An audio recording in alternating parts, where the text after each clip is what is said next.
Hello friends, welcome to AHT times channel. Friends, ఈరోజు మీ అందరికీ ఈ వీడియోలో ఇప్పుడే వచ్చినటువంటి ఒక ఫ్లాష్ ఇన్ఫర్మేషన్ అప్డేట్ గురించి చెప్పడానికే ఈ యొక్క వీడియోని అయితే చేయడం అయితే జరుగుతుందండి. సో ఆ ఫ్లాష్ ఇన్ఫర్మేషన్ అప్డేట్ ఏంటంటే, మన యొక్క తెలంగాణ రాష్ట్ర వ్యాప్తంగా మహిళలకు సంబంధించి దసరా కానుకనైతే మనకు దసరా కానుకగా ఒక్కొక్క మహిళ ఖాతాలో 10,000 రూపాయల వరకు అయితే మనకు విడుదల చేయబోతున్నారండి నరేంద్ర మోడీ గారు.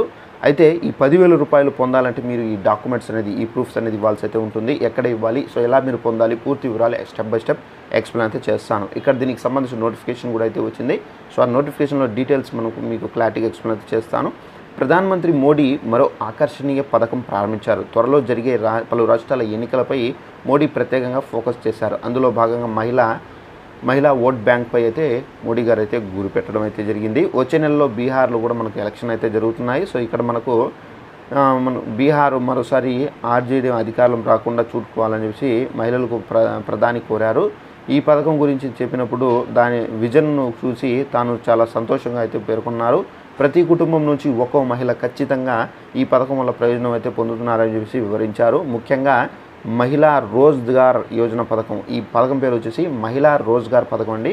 యోజన పథకం కేంద్ర లఖ్పతి దీదీ అభియాన్కు కొత్తగా బలాన్ని అయితే ఇస్తుందని చెప్పేసి ప్రధాని ఆకర్షించారు. ఈ పథకాల ద్వారా ప్రతి కుటుంబంలోని ఒక్కో మహిళకు ఆమె నచ్చిన జీవనోపాధి కానివచ్చు, కార్యకలాపాలను కోసం ఆర్థిక సాయం అయితే చేస్తున్నట్టుగా అయితే చెప్పారు. సో దీనివల్ల ఆమెకు సామాజిక సాధికారత, ఆర్థిక స్వాతంత్రం లభిస్తాయి. ఈ స్కీమ్లో మొదటగా ప్రతి లబ్ధిదారుకు ప్రత్యక్ష ప్రయోజన బదిలీ కింద 10,000 రూపాయలు అందిస్తామని చెప్పారు. తదుపరి దశల్లో వారు 2 లక్షల వరకు కూడా అయితే ఆర్థిక సాయం అయితే పొందే అవకాశం అయితే ఉందని చెప్పేసి ప్రధానమంత్రి మోడీ గారు అయితే ప్రకటించడం అయితే జరిగింది. సో ఈ డబ్బులు అనేవి మనకు విడుదల చేశారు కాబట్టి, సో ఈ స్కీమ్కి సంబంధించి మీరు ఈ డాక్యుమెంట్స్ అనేది, అంటే రేషన్ కార్డ్ కానివచ్చు, ఆధార్ కార్డ్ కానివచ్చు, ఇవైతే మీ దగ్గర డాక్యుమెంట్స్ అనేది ఉండాలి. సో ఈ స్కీమ్కి సంబంధించి మీకేందంటే ప్రతి ఒక్కరూ మీ సేవా కేంద్రాలకు వెళ్ళి దీనికి సంబంధించి దర్యాప్తు చేసుకుని మీరు అప్లై అయితే చేసుకోవాల్సి అయితే ఉంటుందండి.